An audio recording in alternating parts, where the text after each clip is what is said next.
If you do not know it already, you're about to learn that Connie Carey is an extremely gifted individual. I don't even know where to start in describing her. For starters, she's a former beauty queen who never lost her beauty. She grew up in Dublin, Georgia, and is now a longtime resident of Macon. She has a master's degree in piano pedagogy, which is the art and science of teaching piano, in case you're like me and was wondering what it was. She is not only a professional musician, but she has taught an untold number of students to play. Connie has an incredible voice, as incredible as any you have ever heard, and is an accomplished flutist. She has the goods to think very highly of herself, but she doesn't. Not at all. She is a naturally funny person with a knack for seeing the lighter side of life. A breath of fresh air she is. In addition to all her musical talents, she is a professional speaker and has won numerous awards in that field. At some point in her life, and she'll tell you about it, she realized she could combine all those pieces into one package, and she became a much in demand after-dinner speaker and entertainer extraordinaire. She has inspired and entertained audiences all over the place with her blend of music, humor, and inspiration. You will learn that she got the funny part honestly. She came from a family of storytellers who loved to laugh, but there was a time in her life when she thought she would never laugh again. Thank God she did. Just like the rest of us, her life has not always been perfect. As a result of her personal grief and hurt, she became an even better and more powerful Connie, and also an award-winning author, including becoming a Georgia Author of the Year. In the next 50-something minutes, you will experience a little of everything. The speaker, the entertainer, the voice, the pianist, the flutist. Do you like the Allman Brothers? And the storyteller. And the inspiration. You will mainly discover a very fun person who is full of wisdom. I could have talked to her all day. Connie Carey is truly a breath of fresh air in a polluted world. Viewing life from a hearse, it could be worse. Laugh, think, and cry with the country undertaker. This is Bruce Goddard, and you're listening to the View from a Hearse podcast. As I just mentioned, I have a very talented lady on the phone with me today, Connie Carey. Connie and I have crossed paths a few times, but I can tell you, as you have just heard, she is one of the most gifted and talented people I've ever known. She's absolutely amazing. Connie, thank you for doing this. Thank you for getting on this podcast, this View from a Hearse podcast with me. Well, Bruce, it's a pleasure. I have known you, or I think I knew of you before you knew of me. And I remember hearing you speak some 20 years ago, maybe 25 years ago. Am I that old? And you were just, I think you were maybe 15 at the time. Right. But you were talking about your view from the hearse, and I remember that night thinking, my belly hurts. I have laughed so hard. And I have, just admired you from afar from the longest time. So I'm thrilled to be here with you today. Well, this is exciting. You know, you and I both have one thing that's very much in common, and that is that we see the lighter side of life. And yes, that excites me because, Connie, I'm going to tell you, a lot of people have a hard time seeing the lighter side, and I think it makes you live longer, doesn't it?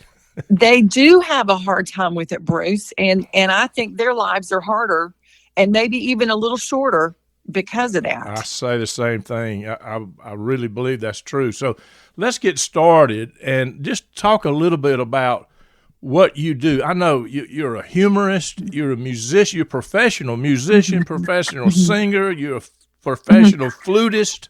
I don't know what all you do, but I know you're very good at it, and you have had a lot of gigs. So just talk about a little bit of what you do and why you do it. Let's just establish that. Well, I guess a concise way to say it is what I enjoy doing, Bruce, is I bring a positive message spiced with music and laughter. I think of it as a three-legged stool. It's music, humor, and inspiration, or a positive message.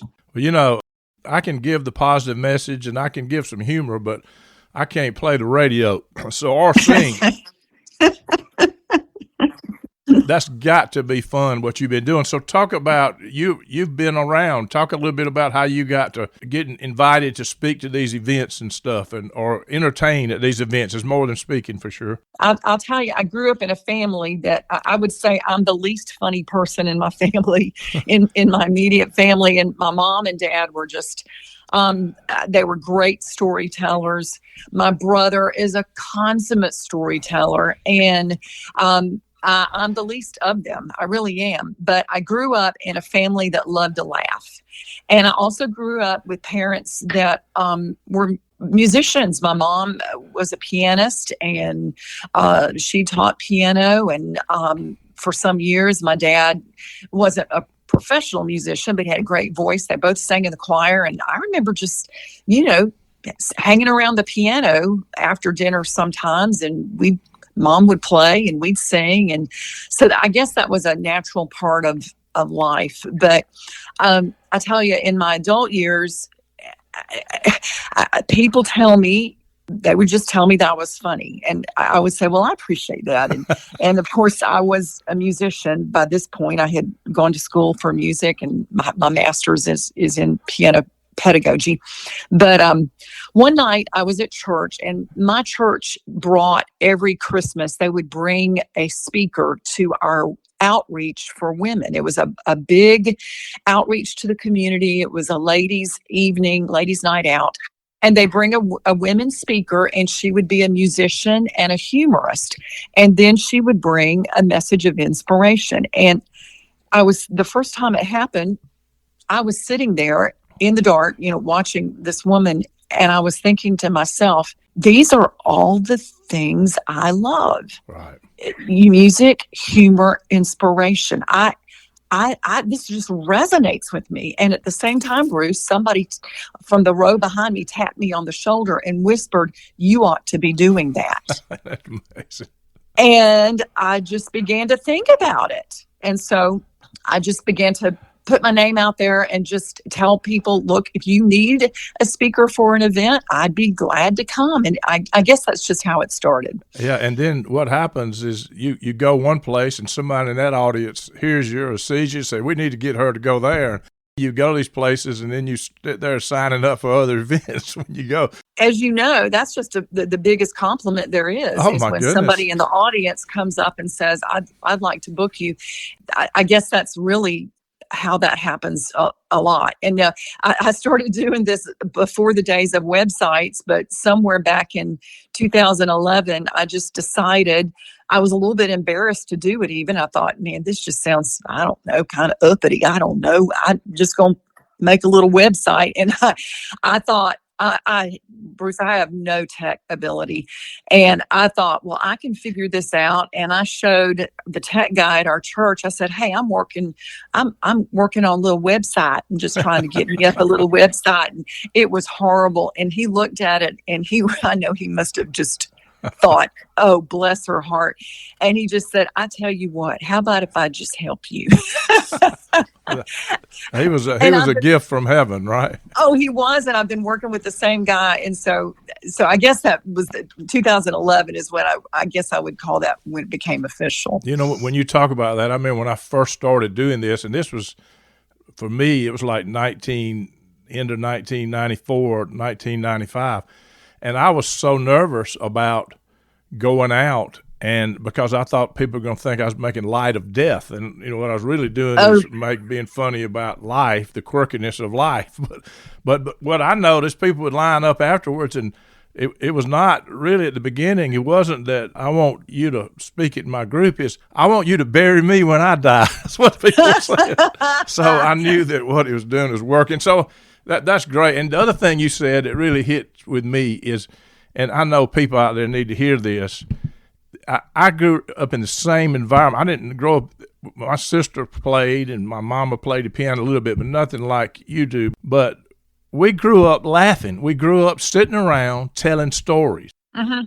I got two brothers and a sister, and everybody's a storyteller. And we sit around, and my parents were the same. So we sit around, and the neighbors would come over when everybody was in town just so they could laugh, because everybody's sitting around telling stories. So the stories I began telling were stories we just told all the time sitting around the den. So it's so similar to the way we grew up. It's unbelievable. So talk about what you've seen, and you've mentioned this already, but I want to be sure that people hear about the importance of humor, period. I think it's so important. We already mentioned it, but talk about that a minute. I know you've seen it, and you've heard from people that have been in your audience. And we all know it's true, don't we? But yes, now medical scientific research is telling us what the old ancient proverb has been saying for thousands of years. A merry heart doeth good like a medicine, right? Well, we've known that to be true for thousands of years, but now medical science is confirming the same thing. They say that laughter, good hearty laughter, reduces blood pressure. It diffuses stress. It reduces that stress hormone called cortisol. It protects against heart disease. I even saw a statistic, Bruce, that said people who laugh heartily and often have a lower rate of or lower chance of having a heart attack. I'm sure. It helps creativity flow. It protects the immune system. It allows for higher functioning thinking. And when you're thinking at your best, well, that means you're solving problems better and you're creating a better life. It makes you more resilient. And I love that. We're hearing a lot about the word resilient, I guess, since COVID. Right. But I call it that bounce back ability, because frustrating things happen to every one of us, but some people just don't bounce back. They get jaded or cynical or angry, and they don't feel well. But if we can keep our sense of humor, we do have that bounce back ability, that resiliency, and we're better able to handle just the daily frustrations of life and work. The other thing that happens, and I know you've experienced the same thing, when you get a group together and they're laughing, and I've watched videos of you, and you get people laughing, I can promise you, through your music, through what you're saying and all that you do, it brings people together. We've got such a divided world. I mean, everybody hates each other. When everybody's laughing, you can go in and know that everybody's going to agree with what you talk about. It's nothing going to be divisive about it. Isn't that true? You are so right, Bruce. And there's an old saying, it says, humor is the shortest distance between two people. And I experienced it this morning in Sunday school. They were doing prayer requests. I'm not making this up. This happened this morning. And we had some serious prayer requests, and somebody raised their hand, and we didn't quite understand him. And he said, my dog's border it was hit by a car, and his rotator cuff is all messed up, and he's doing okay, but you could see the room was getting a little uncomfortable because we all misunderstood him, and we thought he was talking about his dog. And just the room, I mean, we were talking about cancer, we're talking about divorce, we're talking about, people losing their mamas and their daddies. And here's this guy talking about his dog, and cognitively he's doing better. And, he's beginning to, recognize us. And finally the guy stopped and said, "Now, who is this?" And he goes, the man who boards our dogs. And the relief in the room, we all fell out. We're like, that is too funny. Oh. Thank goodness it's not your dog you're talking about. But the whole room was pulled together. I know you've seen it at funerals when you would think, here's a terrible moment in somebody's life, and then somebody stands up and tells a funny story about that person. Oh, yeah. And the room just pulls together. It does pull people together. Yeah, no question about it. Folks, You're listening to Connie Carey. She's got a way of taking music and making it funny. What she's talking about, she lives it out. She does it. I want you to listen to this little clip that I got from her website where she's singing a parody of the song Memories. You will see that she can sing, but you will also laugh as you listen. So listen to this. At night, I wake up and remember that I left the door open with the groceries outside. Where the heck did I put my keys? Oh, look, here they are. Underneath the TV guard. Memory, what became of the short term? I remember the old days. I was sharper back then.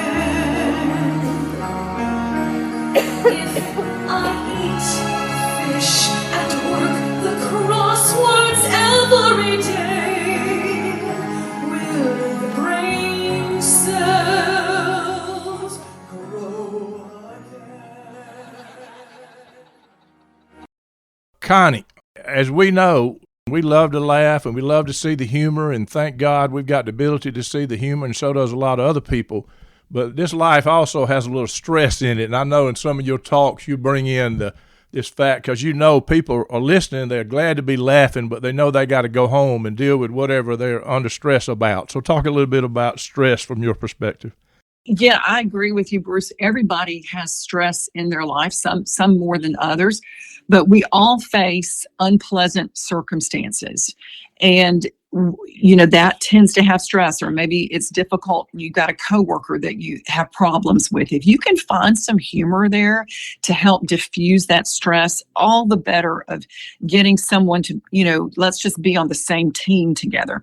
But I think it comes back to your perspective of how you choose to see things. And this happened a long time ago. My nephew and my brother and his family, my mother, we were walking on the beach. We were having a great time. And my 5-year-old nephew, he was happy as a clam until he stepped on a shell. It did not hurt him. He was fine, but he looked down and he saw this little tiny speck of blood and he lost it. And he began to scream and cry and weep and wail, and none of us could console him, not his grandmother, not his mother, not me. And finally, my brother, his dad, just looked down at him, got down at eye level and said, "Son," he just said, my toe, my toe. And finally, my brother said, "Son, what do you want me to do? Call a tow truck?" And that is so corny, but I'm telling you, I Bruce, bet he laughed, in didn't he? that moment, he stopped his crying. He took a little gasp because even his little 5-year-old mind caught the play on words, and he looked at his dad as if to say, "That's good." and it just cleared the air, and it eliminated the stress. And it did his toe stop bleeding? No, but it changed the moment. And sometimes all you need is just a little change of perspective. And so what I tell people is what I've learned is it's not so much what happens to us, but how we choose to view the thing that happens to us. That is really, really true. There's a fine line between laughing and crying, isn't it? Yeah. It really is. I use this in my talks. Sometimes I use these different glasses because I say it's just like the lenses that we choose to look at life through. So what I have found is that some people I have these Hulk glasses, and they just choose to be angry. Every little annoyance is a reason to lose their temper. Every little thing in traffic is a reason to, just have road rage. Well, these are the people that are going to have heart attacks. I mean, really, they have to get angry. They have to pick a fight. They got to be right. That's one way to look at the annoyances of life. But then there are other people who look at life through these crazy glasses and they get anxious about everything. And you may know people like this. I do. They predict the worst. Yeah. They assume the worst. I call it future tripping, where they just think they're just ready for the worst thing that could happen, and maybe it's just not going to be that bad. But then there are people who choose to say they're not avoiding the truth, but they're just saying, I'm just going to try to look at this through just a lighter view. And I might even ask myself, is there anything humorous to find about this moment? If we can have that perspective, it helps us keep our blood pressure down and that cortisol down. And I think it helps us to be more calm. And it makes us, doggone it, it makes us more likable too. Right, because true. who wants to be around somebody who's going to get angry at every little thing, or somebody who's anxious at every little thing? This will cause us to be more likable. For sure. It makes people realize that you don't have to think that you're so important that you can't laugh. It takes down barriers between you and other people. That's good. That's good stuff. No question. So now I've talked about it at the beginning, and I think most people are going to figure out real quickly, if they don't already know, that you are a gifted musician. I mean, you play the piano like nobody I've ever known. I am not kidding, folks. This lady can walk all over piano, but you already heard her singing, and she's incredible. She also plays the flute. In fact, I'm going to stop just a minute right here and let these people hear you. I think you and Dan Darden were doing a duet, and you're doing a little Allman Brothers and Sweet Melissa, and I want you to listen to the flute playing in here. I think Dan is singing, and she's playing the flute. So if you're an Allman Brothers fan, listen to this right here.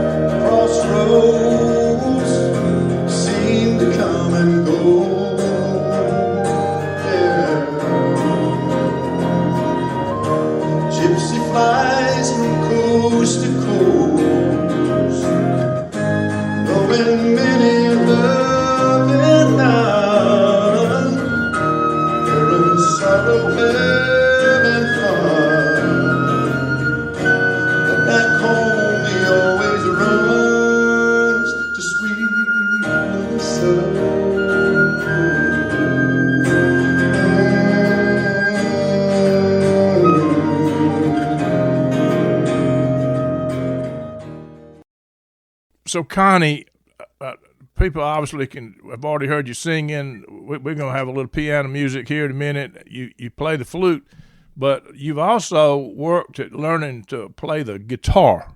And I want to know about, oh, man. I think in that process, you probably learned a few lessons too. So just talk about how this musician learning to play the guitar. Talk a little bit about that. Well, I learned a few lessons. All right. I learned everything but how to play the guitar. And it's funny. I thought, I'm a musician. This will transfer over. And I'll just pick that up right quick. But I found it quite difficult.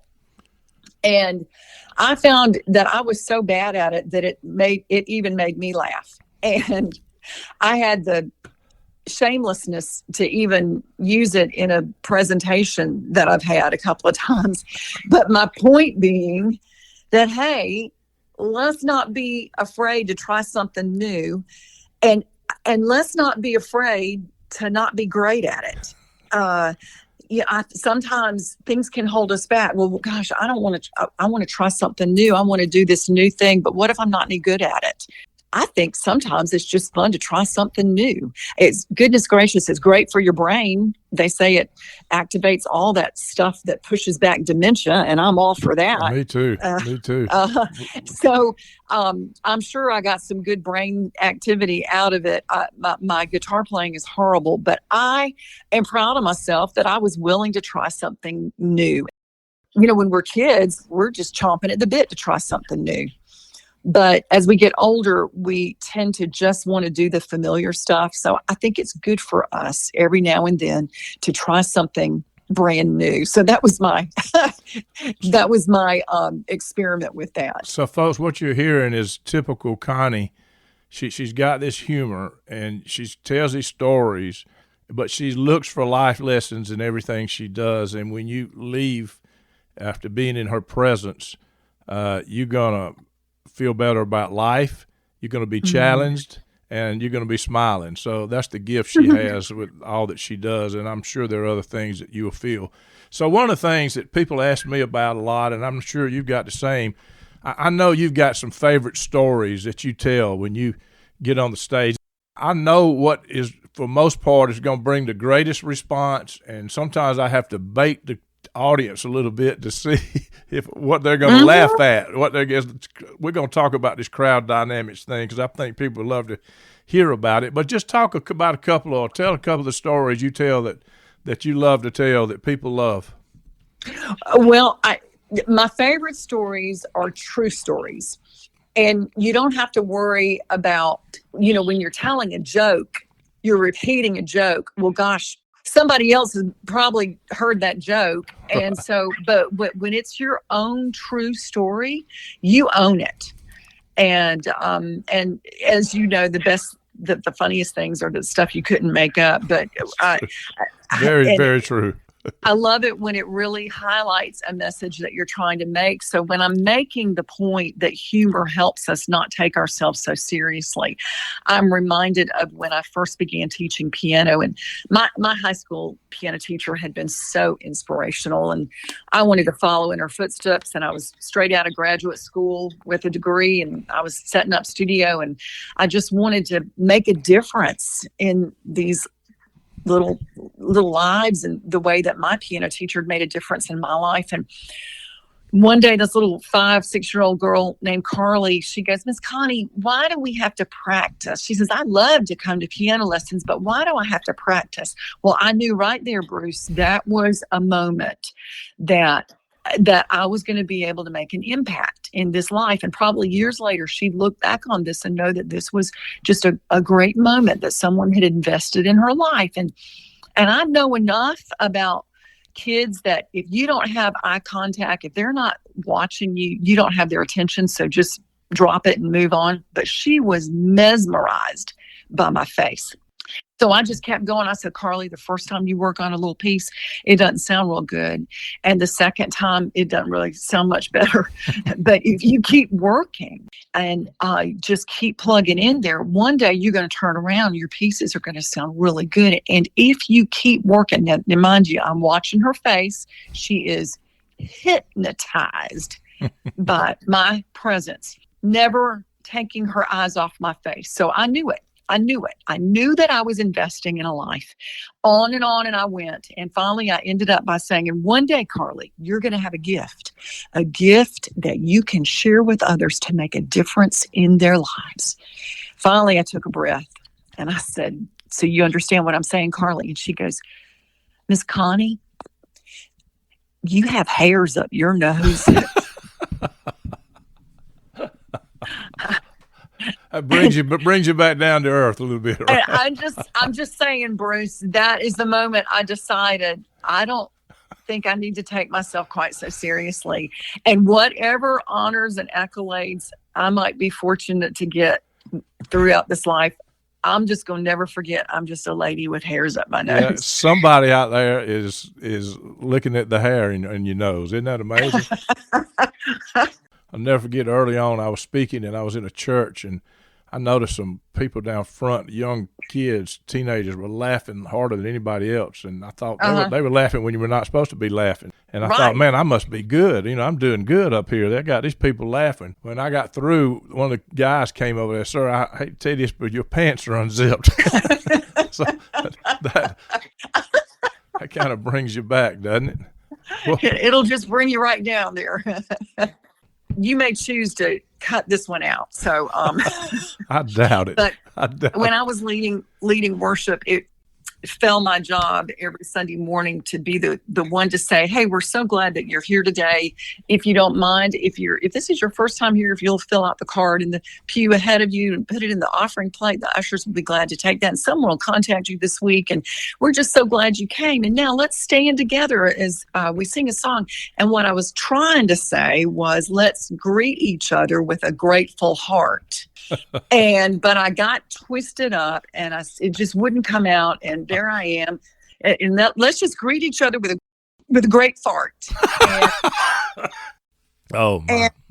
And people started singing. Looked at the praise team. I put the mic, and I said to the lady next to me on the praise team, I said, I just said fart.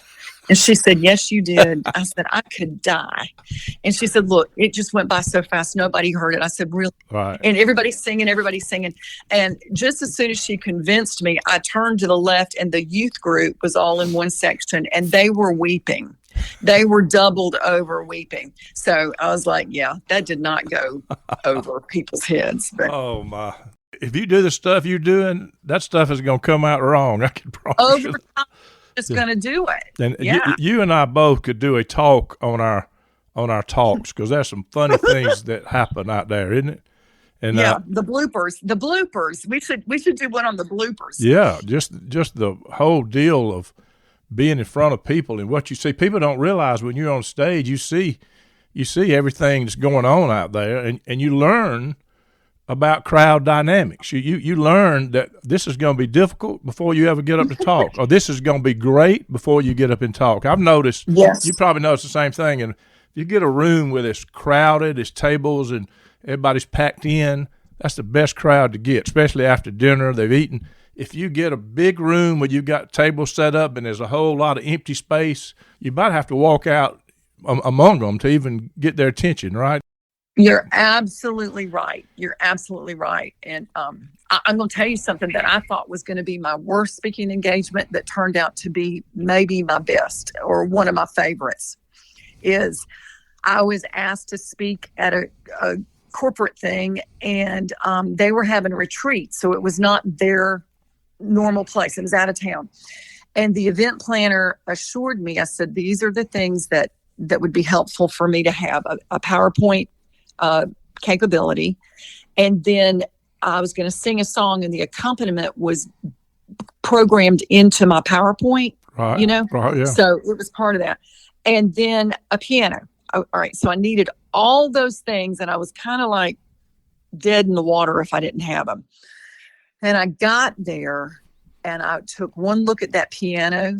She assured me, yes, we've got all those things. I got there, I took one look at that piano, and I said, well, maybe it sounds better than it looks, because it looked like a hunk of lumber, just a pile of lumber and ivory over there. And I went over there, and it was unplayable. It sounded like a rinky-tink from an old saloon. It was out of tune. Yeah.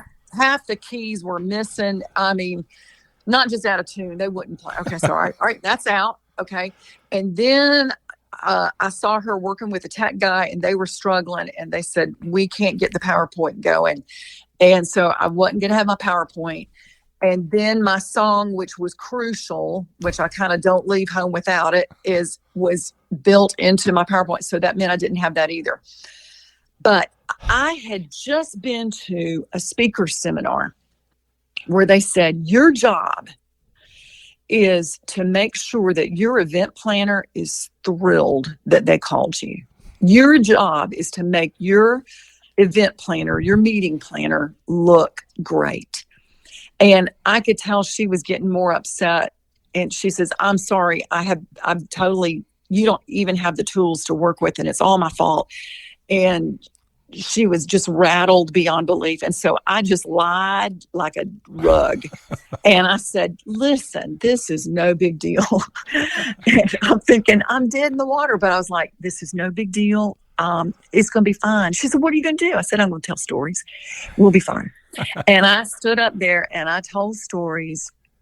And those people laughed their head off. But let me tell you, Bruce, here's what the thing was. They'd all been drinking. Yes. Yeah, absolutely. I get it. And so they laugh at anything.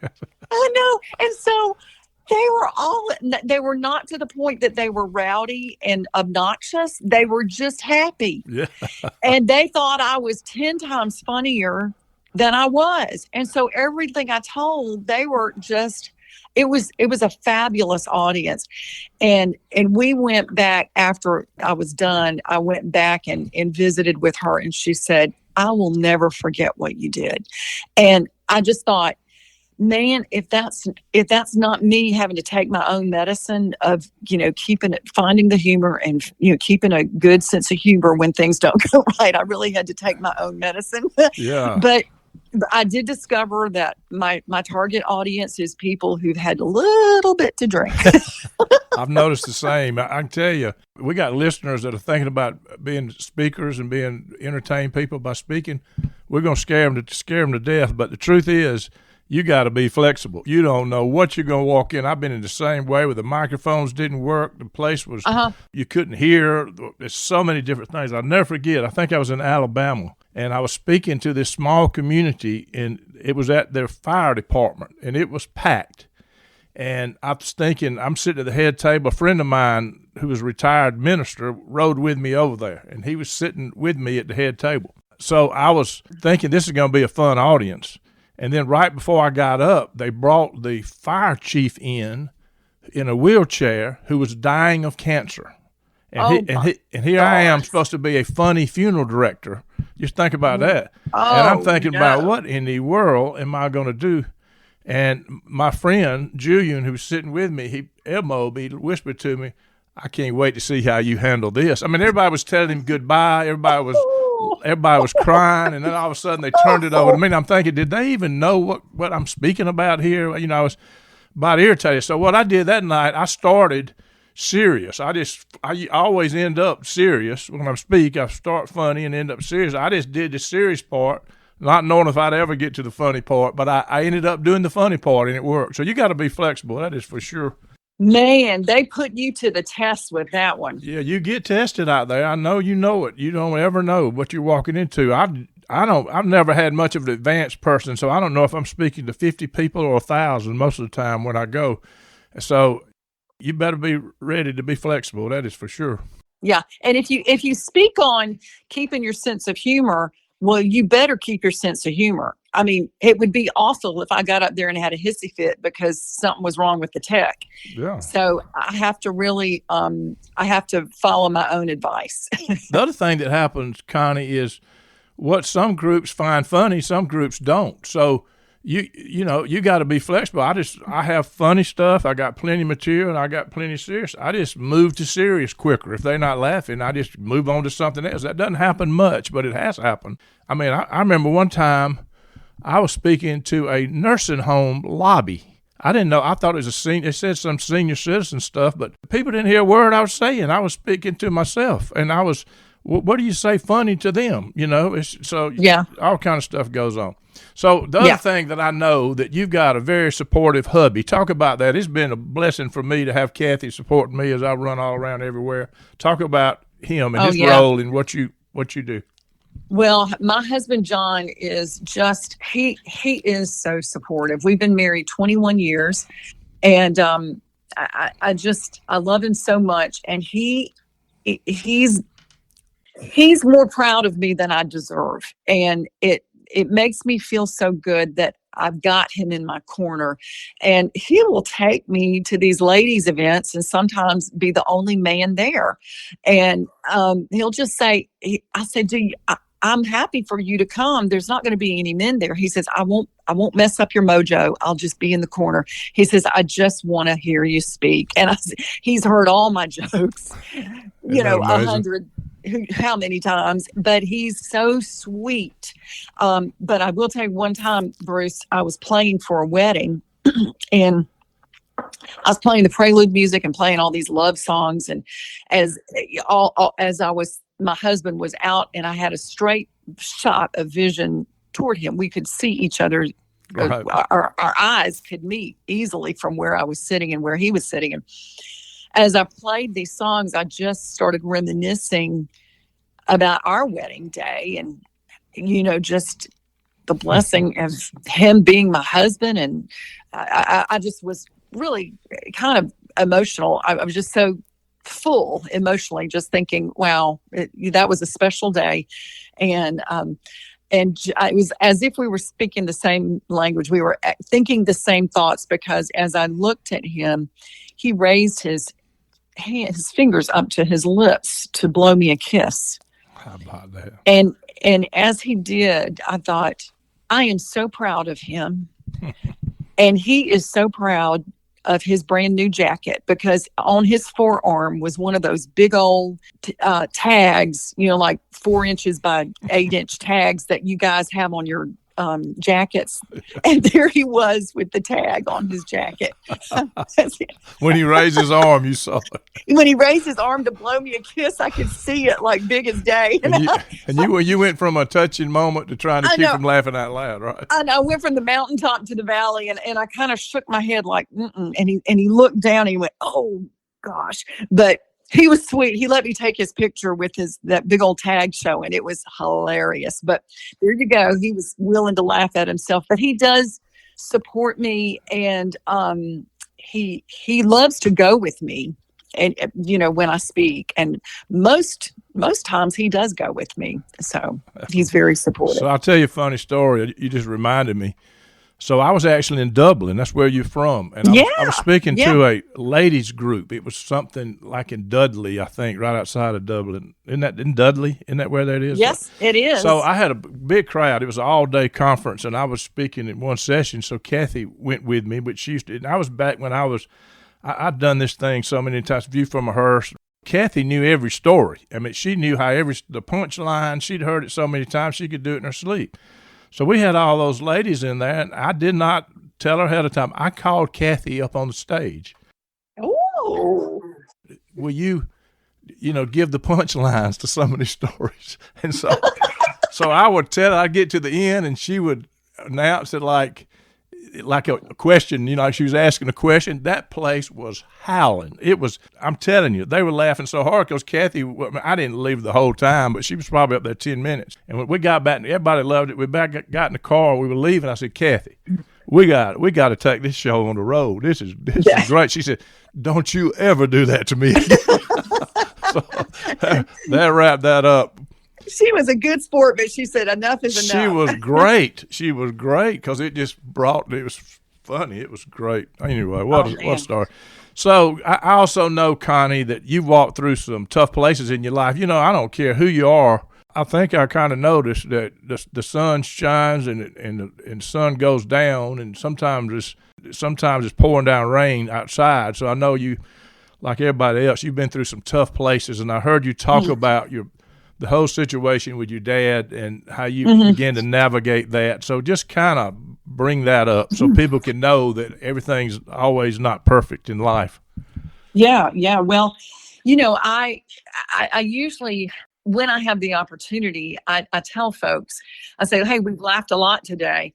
But I know in a room this size, when I'm speaking to a group of people, there's got to be somebody in that room, probably many, that are walking through some really tough situations. Because as you just said, Bruce, life can be very hard, and some things can just take us, just take our knees right out from under us, take the wind out of our sails. And so I sometimes, not always, but sometimes I do share that I've been there as well. In 2005, I lost my dad to suicide. And it wasn't something that you can ever be prepared for. Things had been going so well, but my dad took a turned for the worst, and we lost him to suicide. But I did find the Lord to be very gracious to me during that time, and I felt his presence with me. And so on a totally unrelated thing, I ended up going skydiving a couple of years later. Right.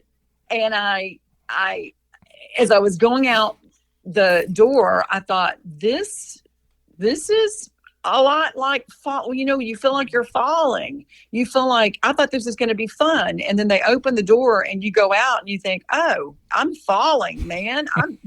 What was I thinking? Right. And that's how life can be. We can sometimes feel that we're falling, and so I ended up writing a book about that, of how we feel like we're falling sometimes. But sometimes if you find yourself in a really rough situation, I can't tell you everything's going to turn out just the way you want, but I can tell you what I have learned, that no matter how tough life gets, if you will let him, God will guide you to a victorious landing. And it is always my privilege when I have the opportunity to share with people the faithfulness that I saw of God being God and being loving and working behind the scenes of my very unwanted situation. And as much as I love to laugh, I wasn't quite sure I would ever laugh again during that season of sorrow. But I tell you what, I was wrong. Right. Because God restored my joy.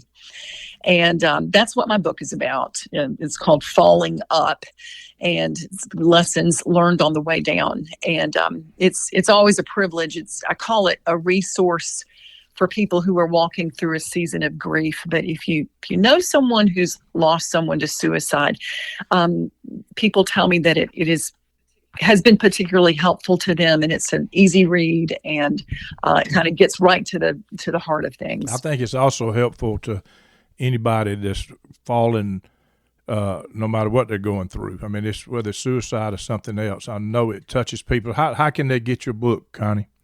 Well, it's on Amazon, and you can just, if you don't remember the title, you can just put in the search my name, Connie Carey, Carey.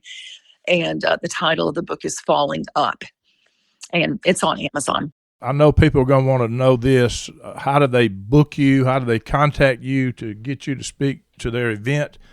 We got listeners all over everywhere. This lady will come if you can figure it out. So just tell us how to get in touch with you, Connie. Well, I appreciate you asking. It's my website is conniecarey.com, and you can find me there, and just there's a little place it says book Connie, and you can just fill out a little thing and I'll get back with you. I love to tailor my messages to fit the audience. I like to really honor the request. So sometimes it's faith-based, sometimes it's corporate, sometimes it's healthcare. And I like to learn about the associations or the organizations that I'm serving so that I can make it really work for what their needs are.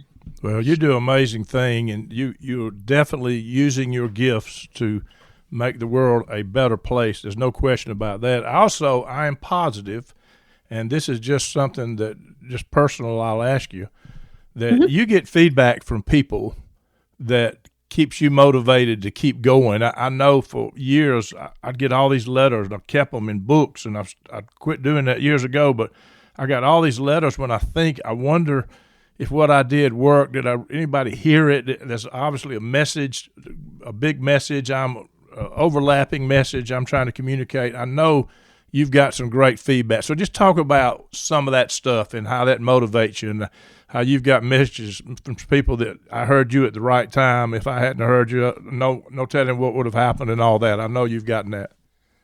Well, it's always humbling when someone takes the time to give you feedback and to encourage you, because you and I are about the same thing, Bruce. We want to encourage people. We want to help lighten their loads. And when somebody takes the time to encourage us, it just means so much, doesn't it? Oh, my goodness. Oh, my goodness. One person told me that they were inspired to trust God more fully in what they were going through. And that really meant a lot to me. I had another person who told me that they were really struggling with regrets and the if-onlys of life, and that they were able to put that to rest after hearing me. And, those if-onlys can just do you in if you'll listen to those all the time. There's these voices in our heads, and if we listen to everything that comes through our head, we can get in a bad way. And someone told me that they just felt inspired to really check their stuff at the door, the thoughts that came their way I have a little visual aid that I use sometimes. I'll take a Clorox bottle, fully rinsed, but I'll say, lies come to us. If it was just a pure old Clorox bottle, we would never drink poison because that would be too obvious. But sometimes poison comes to us in a beautiful goblet, and I'll take a beautiful goblet and fill it up with what looks like Clorox, but it's just water.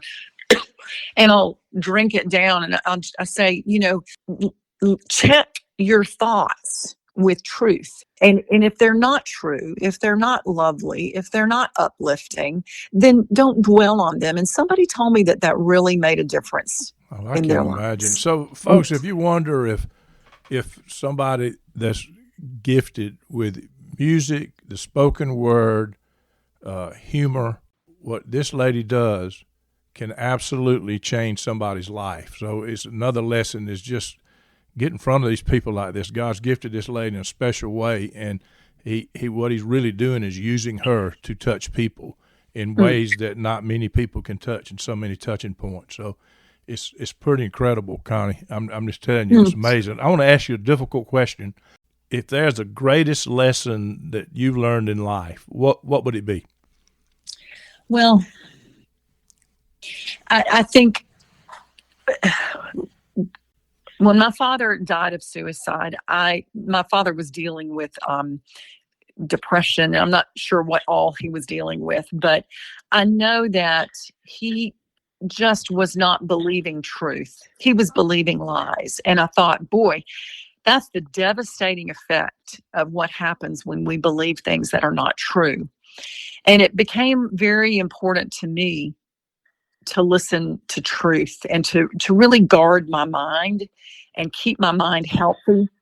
And so I think that's a true lesson is that we can learn is like, are we, as I mentioned before, are we checking our thoughts at the door of our mind? We have to be like a bouncer Right, for our thoughts. Yep. And, we have to parent ourselves a little bit. Like, you wouldn't let a little child be around things that were bad for them. And so we have to check our brains and make sure that we're immersing and soaking our brains, our thoughts in truth. And that's how we keep joy and mental health. And I think that's probably is one of the most important lessons I've learned. Wow. And if it's not the most important, it's way up there. That is for sure. That is for sure. Connie, I say this to almost every guest, but when I started this podcast, I wanted to record voices. As a funeral director, I'm very keen on the fact that we're here for a definite number of years on this earth, and then we're gone, and we become a memory. So what I want to record voices for people that hadn't even been born yet that will one day listen to us talking. And your voice will, when this gets out here and it's streaming, it's there forever, and people will be able to access it forever. So the question I ask is, when it's all said and done, what do you want people to remember about Connie Carey? That's a heavy question, Bruce, and I hope that others might have been encouraged to, as we were talking about those lenses through which they look at the situations in their life, to consider the lenses through which they are looking at their own lives. And I'm hoping that they, through knowing me, may have gained a fresh perspective on what God is doing behind the scenes of their frustrating or unwanted or hard, tough situations. And I would hope that they would have been encouraged to trust God with the pieces of their puzzle that sometimes don't make sense at the moment. That you can't understand. Yep. Yeah. Because I believe he's always doing a good thing. We just don't get to see it at the moment. Yeah. And at the end of the day, we have two choices. We can look at life from our perspective, or we can try to look at it from God's perspective. And from God's perspective, it changes everything, I can tell you, for sure. It does. Yeah. Connie, you are a light in a dark world, a bright light in a dark world. Thank you so much for doing this. Thank you for getting on here and talking to me and letting me record this for others to hear. Well, Bruce, this has just been a joy, and we've talked about light, silly stuff, but we've talked about some important stuff too, and those are the things of which life are made of, and it's just a privilege. And I thank you for what you're doing, and just bringing light into the world as well. And thank you for thinking of me. Well, I'm honored to have you on here. Let's go out with a couple of excerpts of Connie on the piano. I think you'll recognize both of these pieces.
Viewing life from a hearse, it could be worse. Laugh, think, and cry with the country undertaker.